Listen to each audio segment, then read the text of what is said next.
السلام علیکم ایوری کیسے ہیں آپ سب لوگ؟ امید ہے کہ آپ سب لوگ خیریت سے ہوں گے. میں بھی بالکل خیریت سے ہوں. Welcome back to my channel. I am back with اندر ریویو. اچھا، دس از پارٹ 2 آف اماوس کا چاند، اور اس میں جو ہے میں آپ کو اس کی سٹوری کو انفولڈ کر کے بتاؤں گی. جو میں نے پارٹ 1 بنایا تھا اس کے بارے میں اس میں نے تھوڑی بہت بیسک نالج آپ کو پرووائڈ کی تھی کہ اماوس کا چاند کیوں لکھا گیا. اس کے بیک گراؤنڈ انفارمیشن کے حوالے سے نا تھوڑا بہت میں نے آپ کو بتایا تھا. تو اگر آپ نے وہ دیکھنا ہے تو آپ اس سے پریویس ویڈیو جو ہے میری وہ دیکھ سکتے ہیں. اور دس از پارٹ 2. اس میں ہم سٹوری کے حوالے سے ڈسکشن کریں گے. اوکے، سٹوری کچھ اس طرح سے سٹارٹ ہوتی ہے کہ بگننگ میں اس میں جو ہے ہمارے پاس فیمیل پروٹیگنسٹ ہے. میل پروٹیگنسٹ جس کا نام ہمفرے ہے وہ نان مسلم ہوتا ہے اور اس کی ڈیتھ ہو جاتی ہے ورلڈ ٹریڈ سینٹر کے حادثے میں. اب جو فیمیل پروٹیگنسٹ ہے اس کو میل پروٹیگنسٹ نے پرپوز کیا ہوتا ہے، بٹ آبویسلی ان میں ہمارا ریلیجن ڈفرینس ہوتا ہے. فیمیل جو ہے وہ مسلم ہے اور جو میل ہے وہ نان مسلم ہے، تو وہ اس کو ایکسیپٹ نہیں کرتی. شروع میں وہ اس کو بالکل زیادہ اٹینشن بھی نہیں دیتی، بٹ دین وہ گریجولی ریئلائز کرتی ہے کہ وہ لڑکا جو اس کے پیچھے پیچھے گھومتا تھا اس نے اچانک اس کے پیچھے آنا چھوڑ دیا. دین شی ریئلائزڈ کہ مے بی اس نے اپنا رستہ بدل لیا ہو. ایکچولی فیمیل پروٹیگنسٹ جو ہے نا وہ اس میں تھوڑا کنفیوزڈ کریکٹر دکھایا ہوا ہے. May be she is interested in ہم، لیکن اس کی ڈیتھ ہو جاتی ہے اور شاید وہ اس کو یس کہہ ہی دیتی، لیکن اس کی ڈیتھ ہو چکی ہوتی ہے آلریڈی جب ناول سٹارٹ ہوتا ہے. تو اس بارے میں رائٹر نے کوئی اتنی زیادہ انفارمیشن پرووائڈ نہیں کی. پھر اس کو جو ہے وہ پتہ چلتا ہے کہ بھائی اس کی تو ڈیتھ ہو چکی ہے لڑکے کی، ہمفرے کی. پھر اس کو تھوڑا دکھ بھی ہوتا ہے اور وہ مطلب تھوڑا جو ہے نا ملال کا شکار بھی دکھائی ہوتی ہے. لیکن اس کو اب اسی گلٹ میں نا اسے پتہ نہیں چلتا کہ میں کس طرح سے نا اپنے اس گلٹ کو ختم کروں. دین اس کو پتہ چلتا ہے کہ جو ہمفرے ہے اس کا ایک فادر ہے.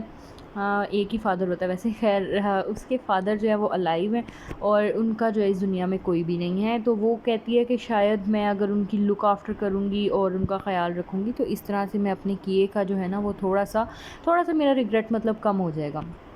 اب جو ہمفرے کے والد ہوتے ہیں ان کو مسلم سے چڑ ہوتی ہے خاص طور پہ، کیونکہ انہیں لگتا ہے کہ ورلڈ ٹریڈ سینٹر کی جو تباہی ہے اس کے پیچھے مسلمز کا ہاتھ ہوتا ہے. تو اس وجہ سے وہ ان کو کچھ خاص پسند نہیں کرتے. اور پھر ان کو یہ بھی پتہ چل جاتا ہے کہ ہمفرے جو ہے وہ ڈیتھ سے پہلے ایک لڑکی میں انٹرسٹڈ تھا، وہ مسلم ہے. تو وہ اس لڑکی کو بغیر دیکھے ہی نا خاصی نفرت کرنے لگ جاتے ہیں. اس طرح سے جو ہے نا وہ ہمارے پاس سٹوری کنٹینیو ہوتی ہے. پھر جو ہے نا لڑکی کی کوشش ہوتی ہے کہ میں نا اس کے فادر سے ملوں اور ان سے تعزیت کروں اور ان کا خیال رکھوں.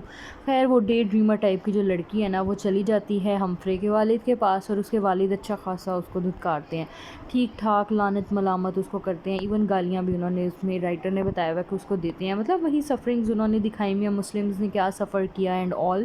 اس کے بعد پھر اسی طرح سٹوری کنٹینیو ہوتی ہے. ہمفرے کے والد جو ہے نا وہ پھر اس کو کہتے ہیں کہ تم نے غلط تو کیا ہوا ہے، تو اب اس کا جو ہے نا وہ بھگتان یہ ہے کہ تم میری نا ملازمہ کے طور پر نا گھر کے سارے کام کیا کرو گی.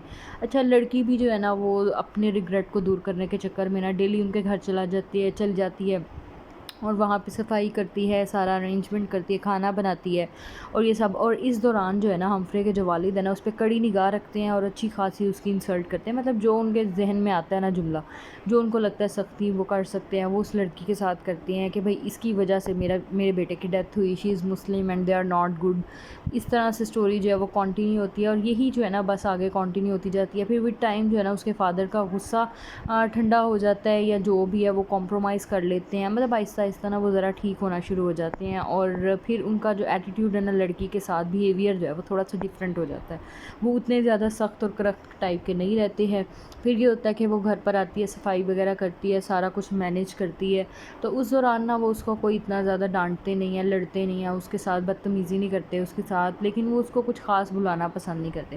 آہستہ آہستہ پھر نا ٹائم گزرنے کے ساتھ ساتھ جو ہے نا ان کا پھر جو غصہ ہے وہ کم ہوتا جاتا ہے، اور اسی طرح سے جو ہے نا سٹوری آگے پریویل کرتی جاتی ہے. مطلب اب اس کے فادر کا اوپینین مسلمز کے بارے میں پھر یہ ہو جاتا ہے کہ سارے برے نہیں ہوتے، مطلب کچھ برے ہیں اور کچھ اچھے ہیں. تو وہ اس طرح کا مطلب ہے ساری سٹوری جو ہے نا وہ انفولڈ ہو جاتی ہے. پھر اینڈ آف دا ڈے جو ہے نا ان کو یہ ریئلائز ہوتا ہے کہ بھائی اگر میں نے کچھ کھویا ہے نا تو اس لڑکی نے بھی بہت کچھ کھویا ہے شاید. ریگریٹ ہوتا ہے، اس کو بھی ریگریٹ ہے اور میرے بیٹے کو بھی ریگریٹ تھا یا جو بھی تھا. تو اس طرح سے نا کمپرومائز اگونائزنگ سی اسٹیٹ ہے. تو بشریٰ سعید نے نا بیسیکلی اس ناول کے اندر نا انفارمیشن پرووائڈ کیا مسلمس کی سفرنگ سے ریلیٹڈ. آپ اگر انٹرنیٹ سرچ کرتے ہیں اینڈ آل تو اس میں آپ کو زیادہ تر ویسٹ کی جو سفرنگس تھیں post world trade center attack and all وہ ملتا ہے, لیکن بشریٰ سعید نے اپنی اس بک میں مسلمس نے جو سفرنگز دیکھی اس کے حوالے سے زیادہ بتایا. اوور آل مجھے بک کافی اچھی لگی, شارٹ اسٹوری ہے, 1 to 2 سٹنگس میں آپ اس کو پڑھ سکتے ہیں. ضرور ریویو دیجیے گا کیسی لگی آپ کو. اللہ حافظ.